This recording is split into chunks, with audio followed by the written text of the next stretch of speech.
You weren't meant to carry all of this. You weren't born to grip so tightly to memories that bleed to expectations that suffocate to people who have long since left your story, but still echo in the back of your mind like ghosts refusing to rest. And yet you do. You hold on as if letting go would mean defeat, as if release would mean forgetting, as if freedom would be betrayal. But what if the real betrayal is to your own soul? You've been taught that control is strength, that if you can hold it together, smile through it, push forward, suppress the tremors and the tears, you'll survive. And you have for so long, you've survived. But now, survival isn't enough.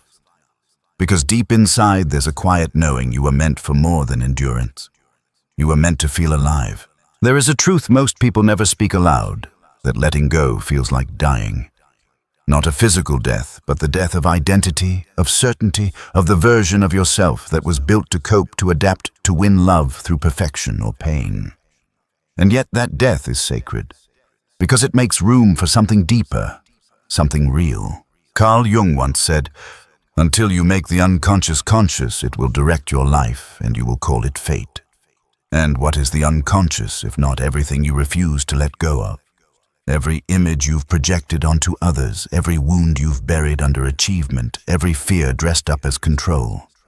You think you're holding the world together, but in truth, it's the unconscious that's holding you hostage. Letting go is not weakness. It is the most terrifying kind of strength. The kind that does not resist but surrenders. Not to chaos, but to truth. The truth that you are not your past. You are not your trauma.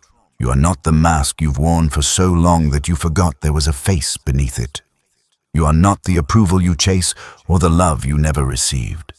You are not even the pain you carry, though it feels like it carved itself into your very bones. What you are beneath the weight beyond the persona is a soul aching for integration. And that begins not with adding more, but with releasing. Peeling back, returning. You've built your identity on wounds, perhaps not consciously, but inevitably. That heartbreak you never processed. That betrayal you still analyze late at night. That parent you kept trying to please in every new relationship. That one time you were silenced, and so you became loud. That one time you were unseen, and so you became perfect.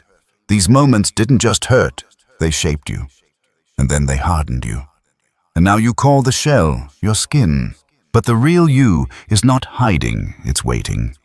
Waiting beneath the noise, beneath the roles, beneath the fear of who you'll become if you loosen your grip on the narrative. The truth is, letting go doesn't erase what happened. It erases your need to define yourself by it. And in that space, something sacred awakens the self. Not the ego self, not the wounded child, but the eternal center that sees all things and needs nothing. The unconscious is not your enemy. It's your mirror. And every time you refuse to let go of what no longer serves you, you tighten the chain between your conscious self and the parts of you you've exiled. You remain trapped in projection, seeing your father in your partner, your mother in your boss, your past in every passing moment. Letting go is the act of calling those pieces home. And yes, it hurts. Because grieving what never loved you the way you needed, that's real. Mourning the fantasy of what could have been, that's human. Feeling the emptiness that comes when you release a toxic connection, that's honest. But what waits on the other side of that grief is clarity. Not peace that comes from having answers, but peace that comes from no longer needing them. This is what Jung called individuation, the journey toward wholeness. Not perfection, but totality. It is not a path of adding, but of subtracting, shedding the false, releasing the projections, unraveling the persona, making peace with the shadow. And it begins with letting go, not as a one-time act, but as a spiritual posture. You don't have to figure it all out. You just have to stop pretending that holding on will save you. It won't. It never has. Holding on is the ego's attempt to stay in control. Letting go is the soul's way of stepping into truth. You will lose people. You will lose dreams. You will lose identities that once made you feel safe. And it will feel like the world is collapsing. But perhaps what's collapsing is only the illusion. And what's rising in the silence that follows is the real you. You are not here to perform. You are here to awaken. And awakening always begins with a death, not of who you are, but of who you are not. You can feel it, can't you? That inner tension. The pull between who you've been and who you're becoming. A quiet war inside, not with the world, but with yourself. One part of you still clings to what's familiar even when it hurts. Another part, buried deeper, is ready to fall apart, just to find what's real. But letting go isn't just about walking away. It's about breaking the spell. Because the past doesn't haunt you by force, it haunts you because you keep summoning it. Not out of weakness, but out of longing. A longing to rewrite it, to make it right, to finally get the love you never received, the apology that never came, the ending that never soothed the wound. So you replay it again and again, hoping that if you can just understand it, you'll be free. But there is no freedom in understanding alone. There is only freedom in release. Carl Jung knew this intimately. He once said, "We cannot change anything unless we accept it, but acceptance isn't passive. It isn't resignation, it's radical honesty. It's standing before the wreckage of your past and saying, yes, this happened. Yes, it hurt. Yes, I grieved. And now, I let it go. Not because it didn't matter, but because I do." You see, the unconscious doesn't respond to logic. It doesn't care about your timelines or your explanations. It responds to symbols, emotion, ritual. And letting go is a ritual, a sacred act of psychic alchemy. You take what once poisoned you, and instead of fighting it, you hold it to the light. You feel it. You grieve it. You forgive, not for their sake, but for yours. And then you let it burn.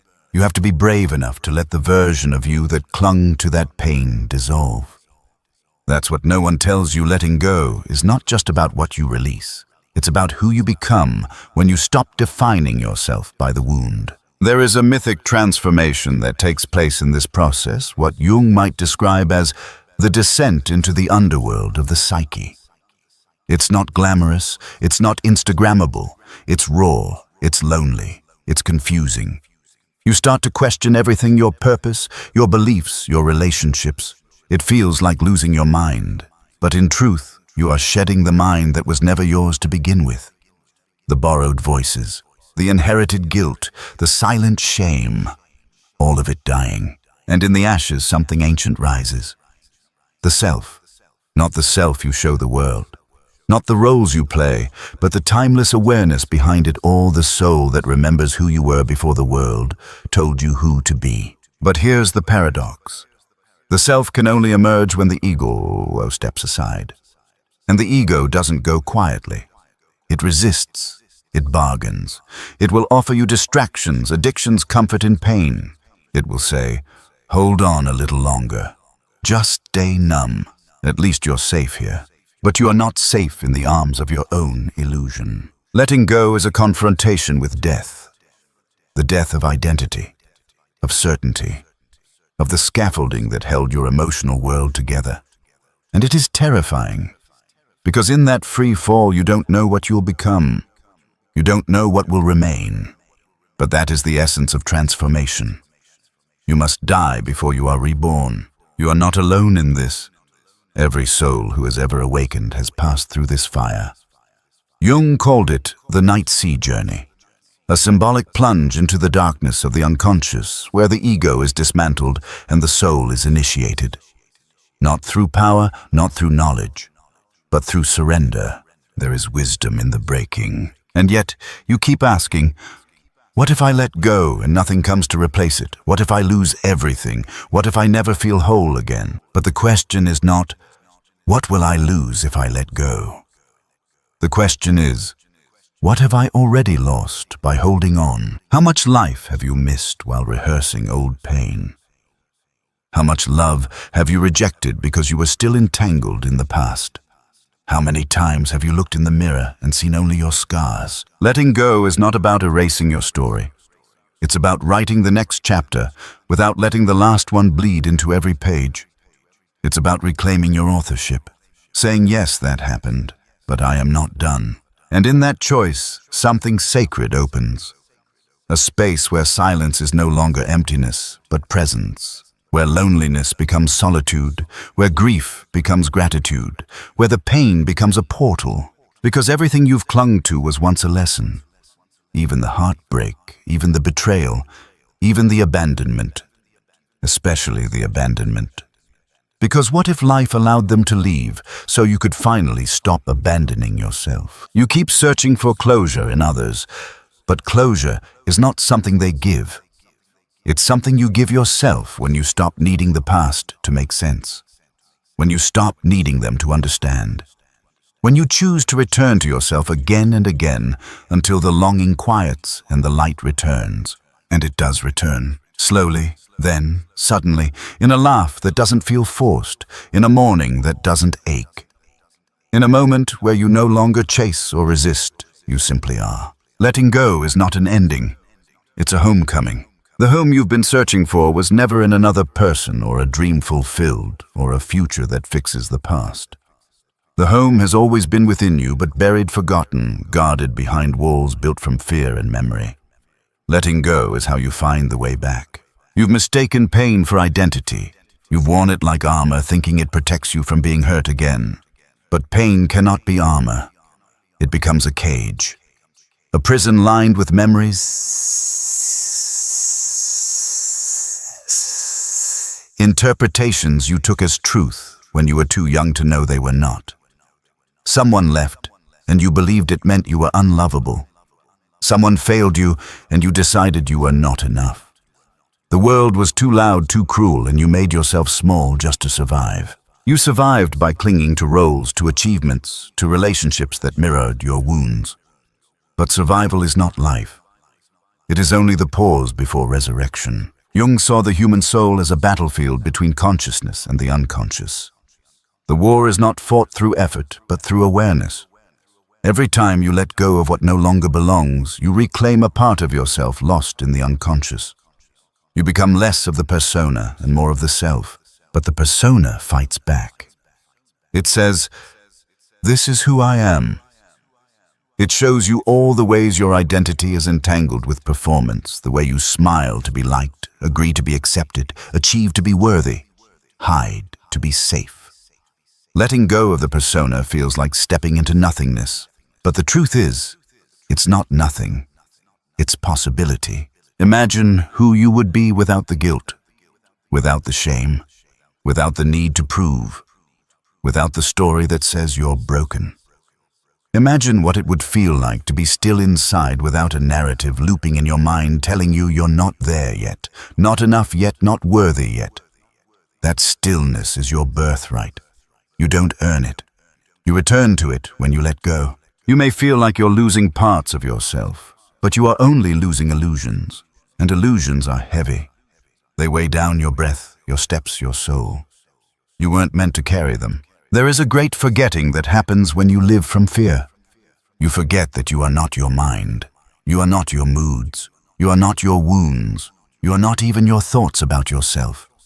You are the one who watches, the one who hears, the one who feels the ache and says, "There is more than this."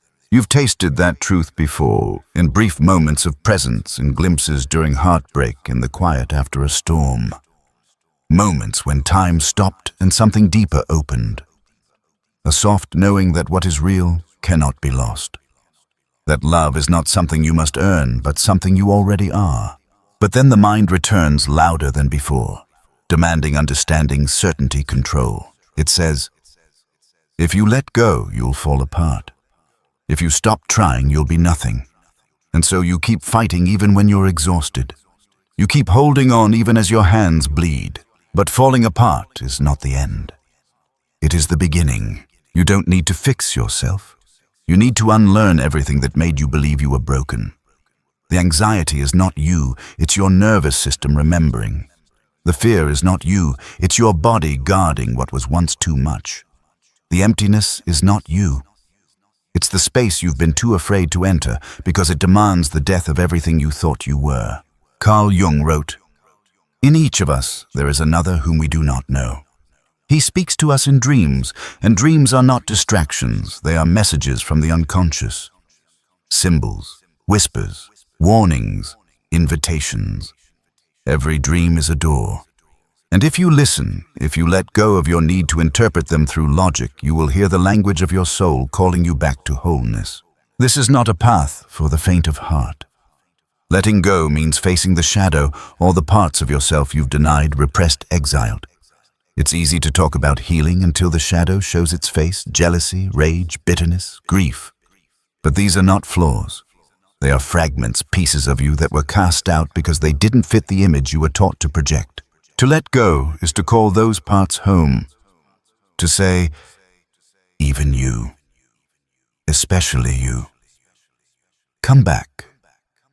You belong. And as they return, something extraordinary happens. You begin to feel more whole, not because you've added anything, but because you've stopped dividing yourself. You become less reactive, more grounded, less controlled, more free. You feel anger without losing yourself in it. You feel sadness without collapsing. You feel joy without fearing its end. This is integration, not perfection, but harmony. The world will not understand this path. They will tell you to move on, to distract, to perform. But your soul is not interested in performance. It's interested in truth. And truth requires loss not of love, but of illusion. You cannot hold on to who you were and become who you are. You must choose. So, choose. Choose to let go, not because you are done grieving, but because you are ready to live.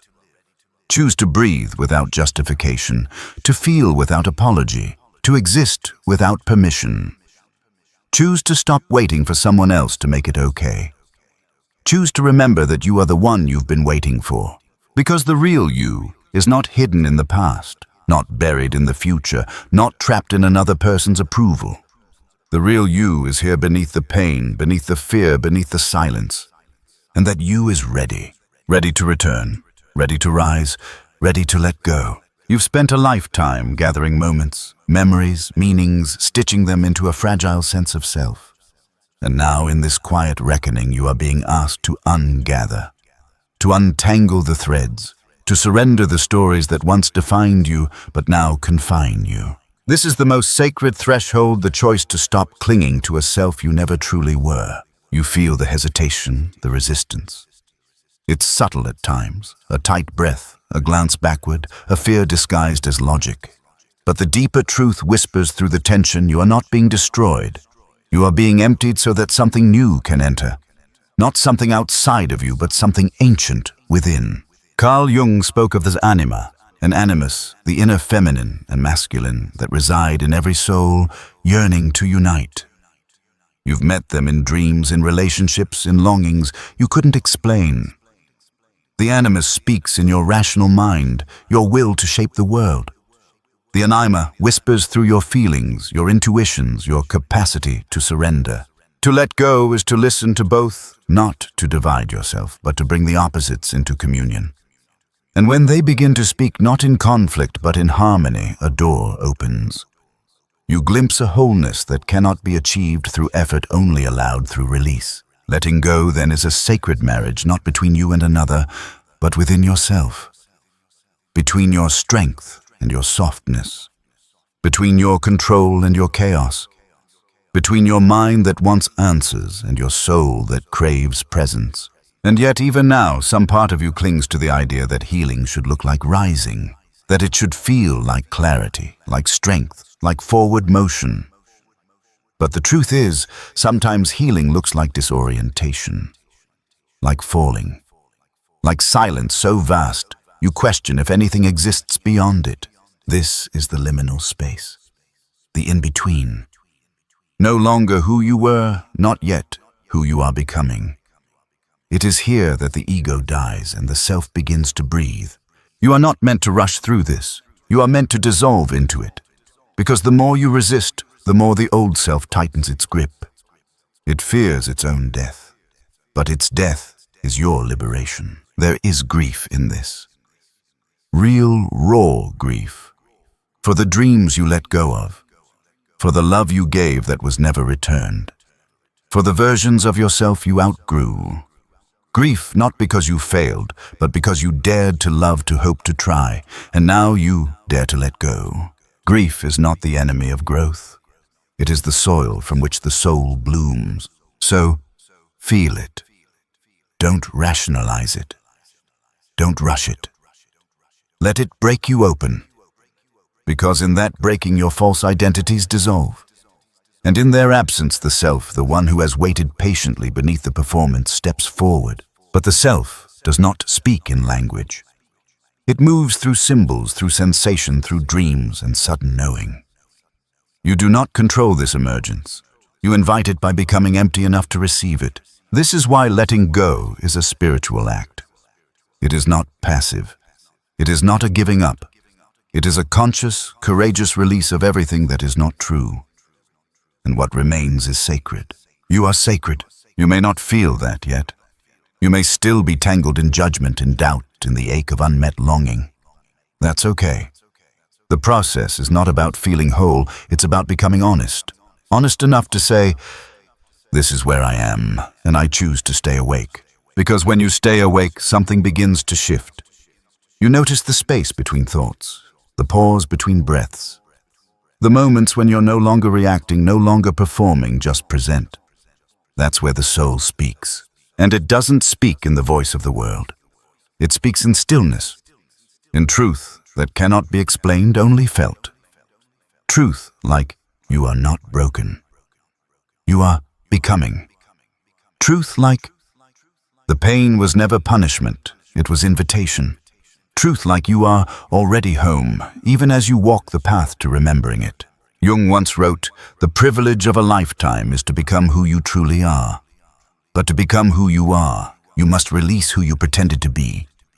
You must let go, not just of what hurt you, but of what you used to survive." This is not about forgetting the past. It's about freeing yourself from its grip. It's about honoring what was blessing it and stepping into what is. And what is unknown and terrifying and beautiful. The ego wants certainty, but the soul wants freedom. And freedom is not found in answers. It is found in surrender. In standing before the great mystery of your life and saying, I no longer need to understand. I only need to be true. You will lose people on this path. Not because you are unworthy, but because you are no longer willing to play the role that kept them comfortable. You will lose identities, illusions, comforts, but in their place, you will gain yourself. Not as a fixed identity, but as a living presence. Letting go is not the end of the story. It is the clearing, the fire, the sacred undoing that makes way for something deeper than you've ever known, not outside of you, but within. You are not becoming someone else. You are returning to the one you were before the world told you who to be. And that return, that quiet, trembling return, is everything. You were never meant to carry what was never truly yours. The expectations, the projections, the ancestral grief, the shame passed down like a family heirloom. And yet for so long you did. You believed that holding on was noble, that if you bore the weight without breaking it, meant you were strong. But now you know better. Now you feel it in your bones, the cost of carrying what was never yours to begin with. Letting go is not forgetting. It is remembering who you are beneath everything you were told to be. It is not indifference. It is clarity. It is not about detaching from life, but about detaching from illusion. And the greatest illusion of all is that you must remain loyal to your suffering to prove that it mattered. But your pain does not need a shrine. It needs a witness. And once it has been seen, felt honored, it asks for release. Because to hold on is to relive. To let go is to transform. Jung knew that real healing does not happen on the surface. He knew that real healing begins in the unconscious, in the unseen depths, where memories, traumas, dreams, and symbols swirl in timeless motion. And unless you descend into those depths, you remain chained to patterns you don't understand, to people who mirror your wounds, to beliefs that strangle your becoming. You've already begun the descent. You feel it, the unraveling, the confusion, the hunger for truth. It is not a breakdown. It is a breakthrough disguised as falling apart. The world may call you lost, but you are not lost. You are shedding the self that was constructed for survival, shedding the narratives that kept you small, shedding the love that demanded you disappear to deserve it. This shedding is sacred, and it will feel like death, because in many ways it is. Not the death of your life, but of your illusions, the death of your masks, the death of your attachment to being seen a certain way. You will grieve this. Even the false self deserves mourning. It kept you safe after all. It was the part of you that smiled through pain, that pretended to be fine, that twisted itself into a shape that others could accept. But now you are choosing to be whole, not accepted. Free, not pleasing. True, not perfect. Letting go is a rebellion against the lie that your worth must be proven. You don't have to prove anything anymore. Not your strength, not your value, not your goodness. You are not here to earn your place in this world. You are here to remember that it was never in question. And what is left when you let go of the need to perform? Stillness, simplicity, silence. And in that silence, a voice that was always there but long ignored begins to speak. It says, "You are not your failures. You are not your past. You are not your mistakes or your masks. You are the witness, the awareness, the breath that remains when everything else falls away." This is the voice of the self, the divine center that cannot be broken, only buried. To touch the self is to enter the sacred, not in some distant heaven, but here in the ordinary, in the ache, in the now. The self is not a goal. It is your nature. And it reveals itself not when you strive, but when you stop pretending. But the way to the self is narrow. Not because it is far, but because so much must be left behind.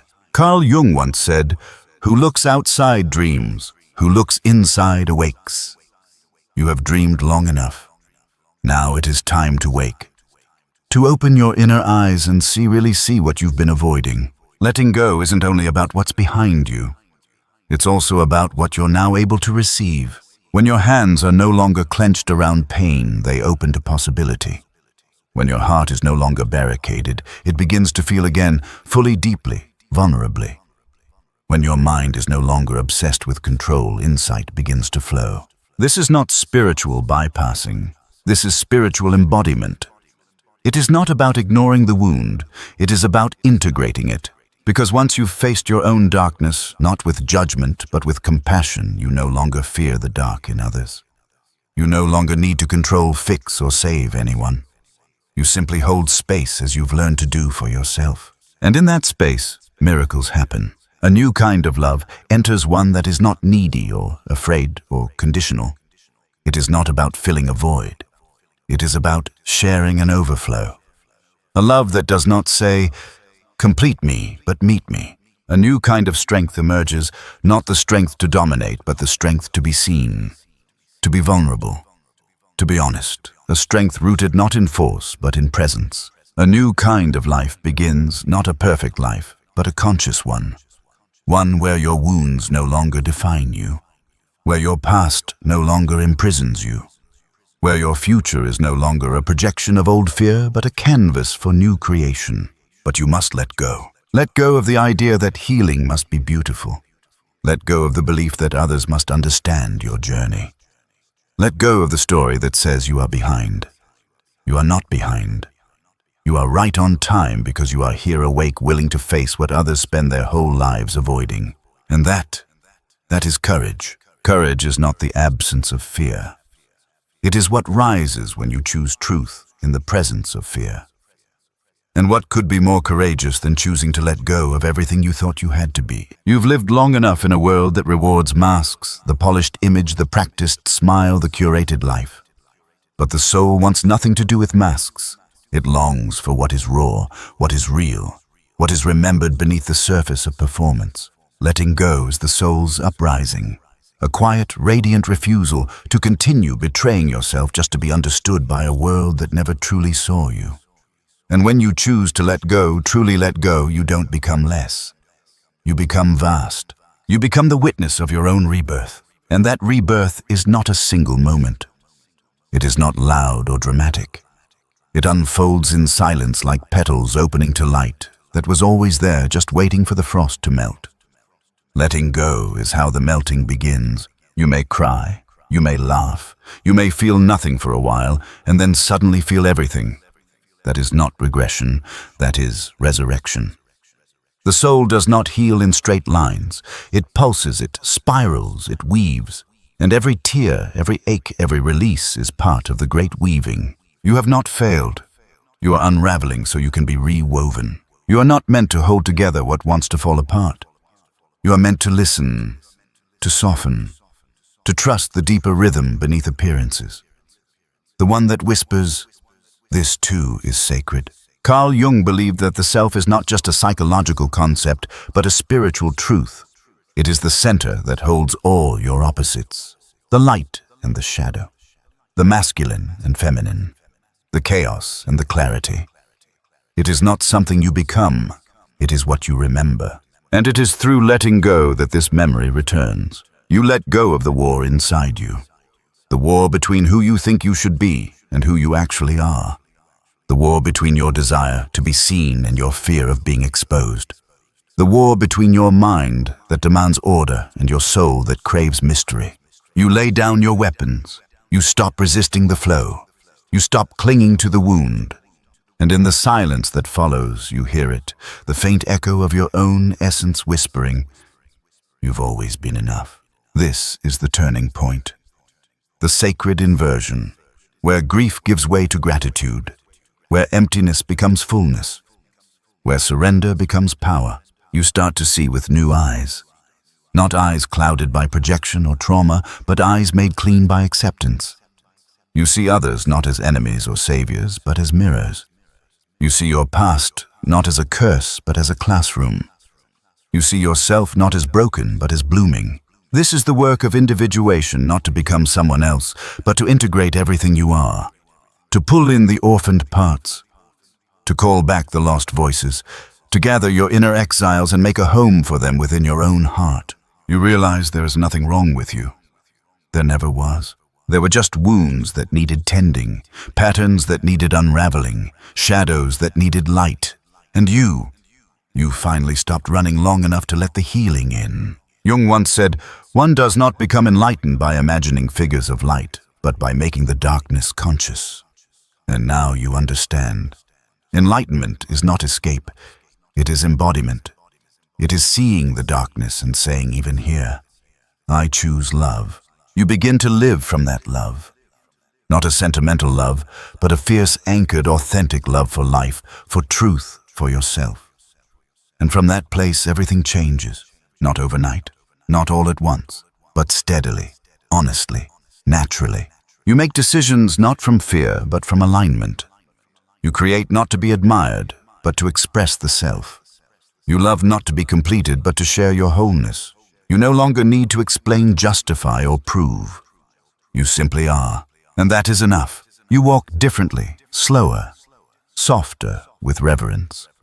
You listen differently to people, to dreams, to your body. You exist differently, not always certain, but always rooted. Because now you know letting go was never a loss. It was a return to center, a return to soul.